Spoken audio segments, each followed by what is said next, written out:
Your new garden building needs an appropriate base for installation. For this Dutch barn, we're using solid concrete. However, if you're installing onto a softer surface, you could also use our timber porter base, available for nearly all of our garden buildings. Your base needs to be firm and level. For this building, you will need an area at least 244 cm by 244 cm. You will also need to ensure you have at least a 2-foot gap around the entire perimeter of the building. This makes installation easier and allows for a wood treatment to be applied later. All of the components and fixings are supplied with the building, so all you'll need are some basic tools. For this Dutch barn, you'll need a posi-drive screwdriver, a cutting tool, a stepladder, a hammer, a tape measure and a drill with a 2mm and a 10mm drill bit. You will need at least 2 people to install this building, and we would recommend using safety gloves while handling the panels. Using the instructions, check all parts against the parts list and ensure that all pieces are present and correct before beginning construction. Each wall panel will have 2 transport blocks attached to the bottom frame, which will need to be removed with a hammer.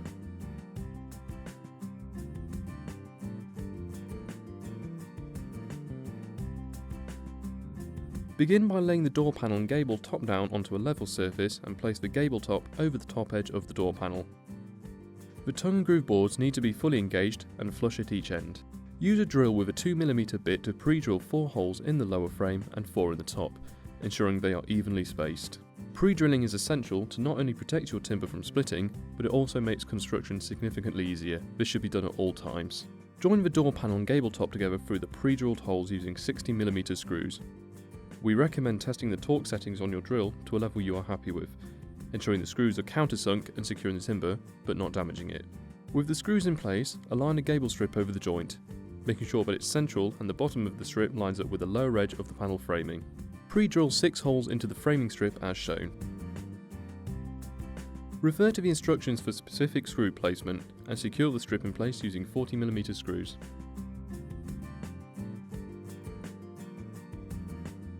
Carefully flip the door panel over. Align the 1449mm door strip at the top of the frame and secure in place using 4 30mm screws. Place the left and right door strips flush with the end of the top strip. This will leave a gap between the strip and the door frame as shown. Secure each strip with 4 evenly spaced 30mm screws. Place the slave door within the frame.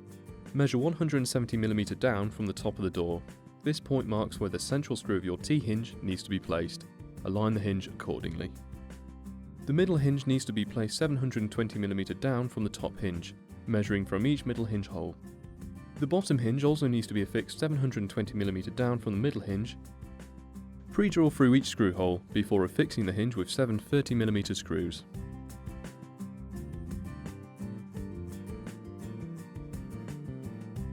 Lay the master door within the door frame and affix the hinges in the same method with the same spacing as before.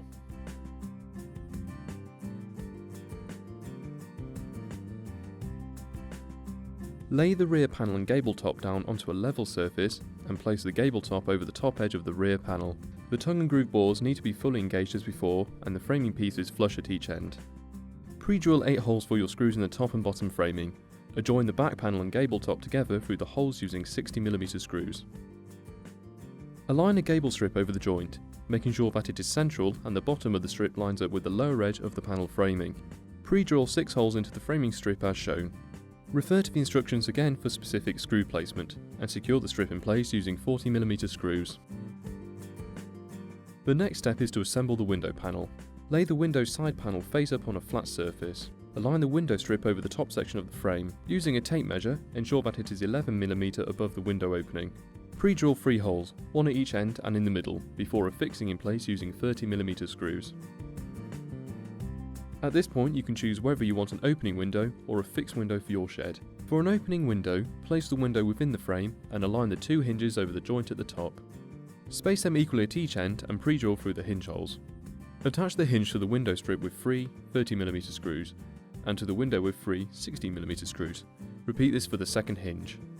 If you would prefer a fixed window for your shed, place the window within the frame as before and pre-drill through each corner of the window. Affix with 30mm screws in each hole.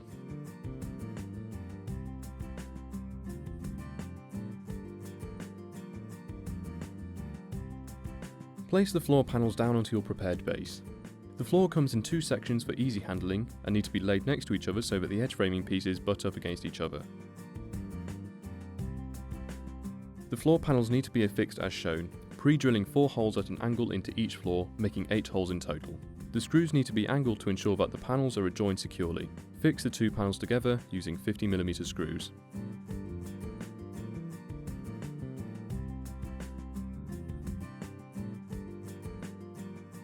Place the rear gable onto the back of the floor, so that the bottom board hangs over the edge and the framing is flush against the floor.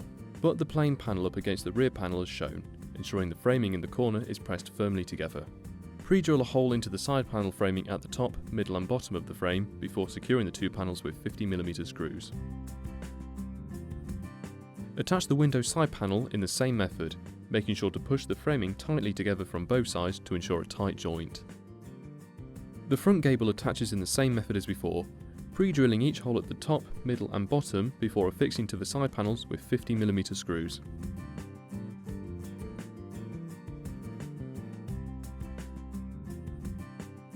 To begin the roof construction, take one of the smaller roof panels. Each panel has slightly larger overhang of roof boards to one side. Ensure that the larger overhang is orientated towards the apex. Pre-drill 2 holes at each end of the roof panel, before screwing down into the rafter below with 30mm screws. Repeat this for the second small panel. The large roof panels slot into the same cutouts. Make sure the horizontally aligned framing is on the outside of the building. Affix these in the same method as the smaller panels, with an additional 3 screws along the bottom edge of the panels. With the roof on, you can now affix the framing of the wall panels down to the floor. Pre-drill 18 holes around the entire perimeter of the frame, with 4 in each side panel and 5 in the front and rear gables, affixed down with 50mm screws.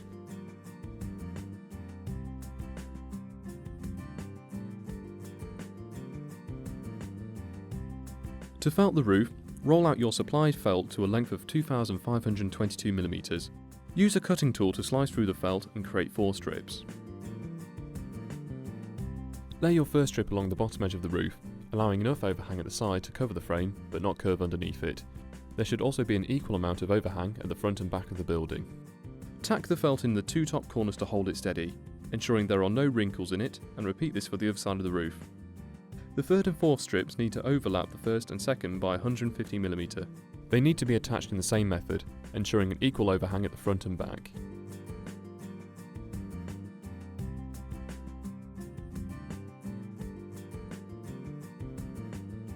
Once all 4 strips are aligned, go along each joint and along the edges of the roof with felt tacks, securing the felt at 100mm intervals for the whole building.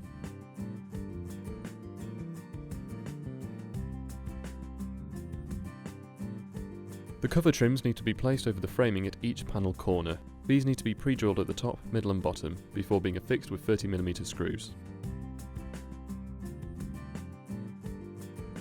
For the fascia boards, arrange them so that the angled pieces fit the shape of the roof. Make sure to pre-drill each board at each end and in the middle to prevent splitting, then screw them into the framing below with 40mm screws.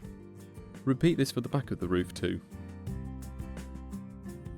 The barge boards need to be arranged as shown at the front of the building, so that the boards fit neatly into the roof angles. Pre-drill each board, then screw them into the cladding at each end and in the middle using 20mm screws. To install the tower bolts, align the bolt over the framing at the top and bottom of the slave door. Pre-drill through the bolt holes and attach each bolt using black 30mm screws. Mark where the bolt meets the top and bottom framing, then using the 10mm drill bit, create holes to allow the bolt to lock in position. The rim lock needs to be attached to the master door. Align the main body of the lock over the end of the central door framing so that the keyhole and the pre-drilled door holes line up. Fix in place using the long black screws provided. Slide the handlebar through the handle hole in the orientation shown. Fix the inside handle over the bar and secure using the small grub screw in the side of the handle. Fit the door handle cover over the bar and affix in the door using 2 30mm screws. The door handle can be affixed in the same method as before. Place the door catch over the edge of the slave door and attach with 2 black screws. If you have fitted an opening window, the window casement stay needs to be aligned as shown onto the window and screwed into position using 20mm screws. Place the fixings on the sill, making sure that they line up with the holes of the stay before screwing them in place.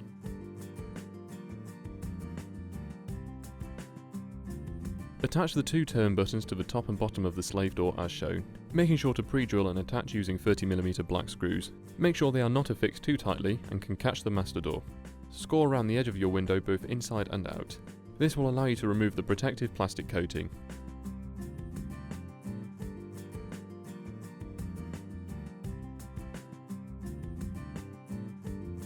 your shed is now complete.